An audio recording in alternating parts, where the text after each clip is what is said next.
Hi, I'm Claire McClanahan, a producer here at Gen Z Media. And in hot anticipation of Season 2 of Young Ben Franklin, Welcome to New York, we have put together 4 short segments about scientist, inventor, founding father, and star of our show, Mr. Benjamin Franklin. And we are lucky enough to have with us a preeminent Ben Franklin expert, Dr. George Boudreau. Let's start with who you are. Tell us who you are, Dr. Boudreau. Well, I am a historian of 18th century Anglo-America and started off as a graduate student in Indiana and became interested in Benjamin Franklin as a teacher. And I've been studying Franklin for about 33 years now. And as soon as I know everything, I'll stop, I suppose. Well, what is it about Ben Franklin that intrigued you? What pulled you into his story? It seems like every major event of the 18th century, which is my specialty, somehow he interconnected with it. Whether it was the Declaration of Independence or the creation of the American nation through our diplomacy with the French and others, to the explosion of science that Franklin was improbably a part of, but he was this amateur who just got it. He grasped it. Did he come from a highly educated family? What is part of his origin story that would have set him on that path? Well, one of the odd things about Benjamin Franklin in looking at this era of people in history is that Franklin wrote his own story down. He left us an autobiography that he very carefully never finished. The story he told us is sort of up from poverty. I have to point out, though, that his family was not as poor as he liked to point out. He's living in a big family that looks like they're all pretty well fed, but things that for them in their era, like college, were out of the question. And of course, the girls, including his favorite relative, his beloved baby sister Jane, or Jenny as he often called her, girls were not given a formal education. Right. And it's interesting to compare the two of them because Jane marries a poor man and lives her life quite poor. And Franklin, at any step along the way, he could have failed. It could have all gone belly up. But he was really fortunate that the ways he invested his money and did things worked.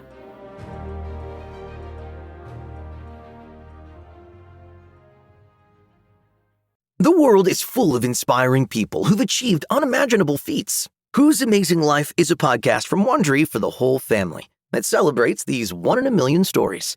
We walk you through the life's journey of a legend in their field. But here's the trick. You won't know whose story you're hearing until the end of the episode. Follow Whose Amazing Life on Amazon Music, Apple Podcasts, or wherever you listen. You can listen early and ad-free by joining Wondery Plus and Apple Podcasts or the Wondery app.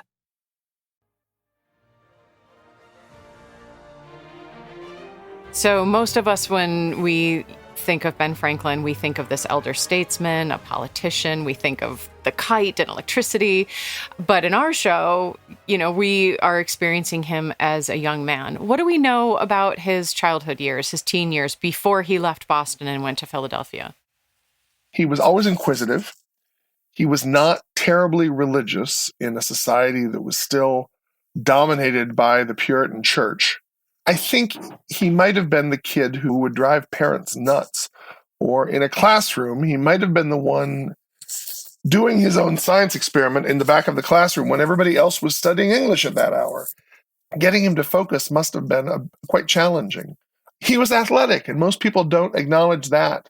But from his youth, where he is living a very short walk from Boston Harbor of the Atlantic Ocean, he is a very strong swimmer.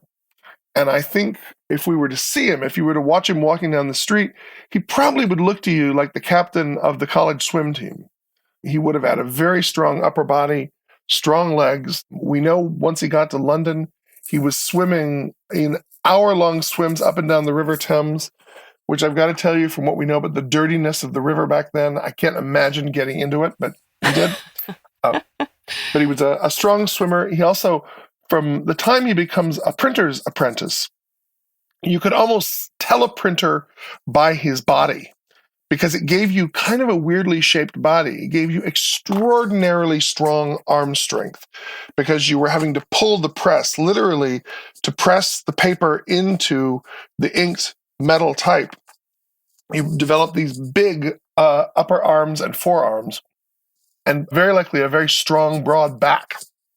So he would have been, kind of like an Olympic athlete. That's interesting to hear of him in that way, because most of us look at the $100 bill or, there's famous pictures of him. So it's interesting to hear about him in this way. When looking back in history, it can sometimes be hard to identify with people of that time, right? It feels very far away. There's kind of this gap. There's this separation, almost like it's a totally different planet. But were there similarities between young Ben's life and maybe young people today? Are there things that teens today or young people today could identify with in what he might have been going through? Claire, you bring up a really great point. I imagine a lot of the kids who are going to take the time to listen to your program are the kids who are really going to go above and beyond in school. And Franklin was the kid who did everything he could to have books to read. He loved to read. He loved books. He founded America's oldest lending library. It still exists here in Philadelphia. And so a lot of that was fascinating. I imagine also you have a lot of kids on a Ben Franklin podcast who are really into science, who can spend their time looking at the natural world around them, of the trees losing leaves or buds coming up, or maybe they're helping garden and getting to see plants work. I would strongly recommend that no one listening to this attempt the lightning experiment because it is incredibly dangerous. Incredibly dangerous? Well, now you've got my attention. Join me next week as I continue my conversation with Dr. Boudreau, and make sure to tune in on February 23rd as we launch Season 2 of Young Ben Franklin, Welcome to New York.